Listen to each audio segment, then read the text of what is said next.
समाज को जो है कि नेतागिरी का काम करते हैं तमाम लोग।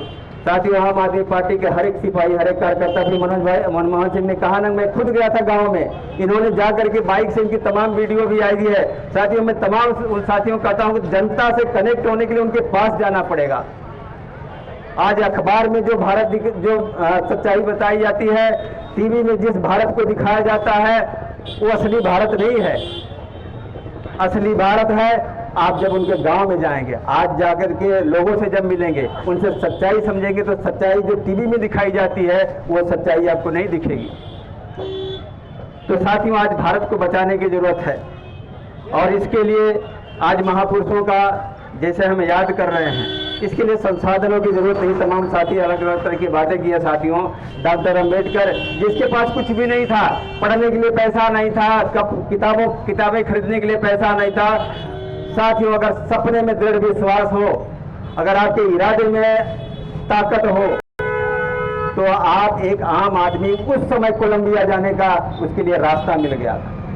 आज हम संसाधनों के अभाव में समाज की सेवा करने से कहीं न कहीं रह जाते हैं, बात उठाने से रह जाते हैं। आप जनता के आज यहाँ सबसे ज्यादा अनपढ़ा परिक्षेत्र में, अरे यहाँ का जो नगर पंचायत है, इसके अभी अगर मीडिया के, मैं बिकाऊ नहीं कह सकता, लेकिन मीडिया का ध्यान ही उधर नहीं जा रहा।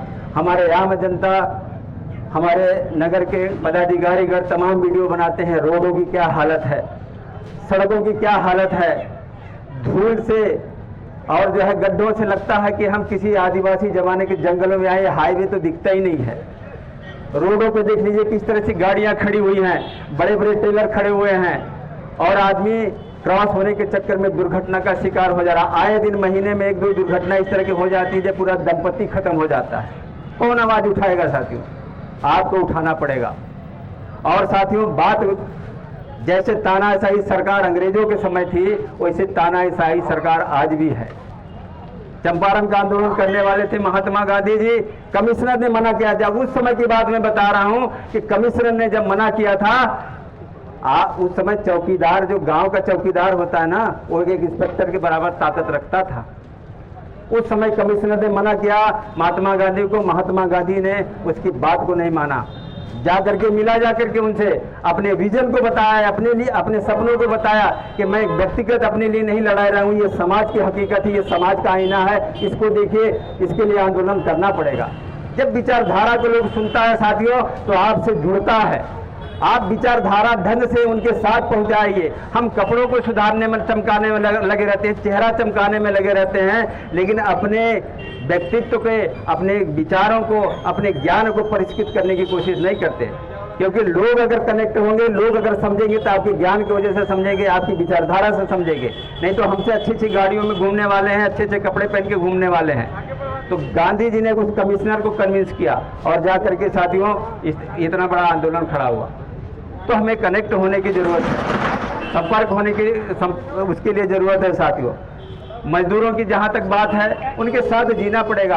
अहमदाबाद का मजदूर मिल के खिलाफ उन्होंने आंदोलन किया, पूरा मजदूर उनका साथ दिया, उनको जाना, उनको समझा। आज आम आदमी पार्टी पूरे देश में, पूरे देश की मैं बात बता रहा हूँ साथियों, सबसे ज्यादा मजदूरी देने वाला राज्य है। 21,000 पर मंथ जो है मजदूरों को मिलता है, जिनके पास कोई डिग्री नहीं है, जिनके पास जो है कि कोई कोचिंग से, कहीं से कोचिंग नहीं लिया, कहीं सिर्फ उनके हुनर पे, उनके मजदूर जो आज हमारे यहाँ मजदूर 300 पे, 250 पे, 150 पे काम करने के लिए। रामलाल भाई आप जानते हैं, आप लोग उस क्षेत्र के हैं, 200 रुपया में मजदूरी करने वाले मिल जाते हैं आदिवासी। और जाकर के जौनपुर से, आज मैं ट्रेन से आ रहा था, जौनपुर में तमाम साथी जौनपुर से आ रहे थे काम करके, 200-250 रुपये में। लड़ना पड़ेगा साथियों। आम आदमी पार्टी गरीबों के लिए है। मैं यहाँ राजनीति किसी पार्टी विशेष के प्रचार करने नहीं आ रहा हूँ, हकीकत बताने आ रहा हूँ। 21,000 रुपया आप देख लीजिए, 21,000 रुपया पर मंथ आम आदमी पार्टी दिल्ली में देती है। दिल्ली में देश का सबसे बड़ा शक्तिशाली देश अमेरिका, उसकी पत्नी जब आती है यहाँ साथियों, ट्रम्प की पत्नी आती है तो कहती है भारत में अगर कुछ देखने लायक है तो अरविंद केजरीवाल के सरकारी स्कूल है। आज हम 78 सालों से भी ज्यादा अगर समय हो रहा साथियों, हमारे भारत को आजाद हुए, आज भी हम 1947 से पहले वाला अगर जिंदगी जी रहे हैं तो उसके पीछे एकमात्र कारण है कि हमारे देश की शिक्षा व्यवस्था बहुत घटिया है। आज उसी सरकारी स्कूलों में देख लीजिए, बच्चा 5वीं क्लास करके निकलने के लिए जब निकल जाता है, लेकिन अपने पूरे परिवार का हिंदी में नाम नहीं लिख पाता है। आप जाकर के प्रयोग करके देख सकते हैं गांव में, अपने परिवार को 5वीं का लड़का वो प्राइमरी स्कूल पास कर रहा है, उसे कहिए कि अपने पूरे परिवार का नाम लिख के दिखाओ हिंदी में, वो बच्चा अपने पूरे परिवार का नाम हिंदी में नहीं लिख पाता है। साथियों, शिक्षा का स्तर है हमारी, अगर यहाँ की स्थिति आज भी हम अगर गुलाम हैं, आज भी हमारी दयनीय स्थिति है, उसके पीछे मात्र एक कारण है कि हमारी शिक्षा व्यवस्था को ये दयनीय बना के रखे हैं। ये मनोवादी विचारधारा वाले हैं। साथियों, लास्ट में अपनी बात कह के मैं खत्म करूंगा, क्योंकि बहुत लंबा समय हो गया, काफी देर से आप लोग प्रतीक्षा कर रहे थे। अंग्रेजों का शासन हमारे देश में बहुत जरूरी था। अंग्रेज नहीं होते तो हमारे समाज में ये मनोवादी कभी सुधरते नहीं।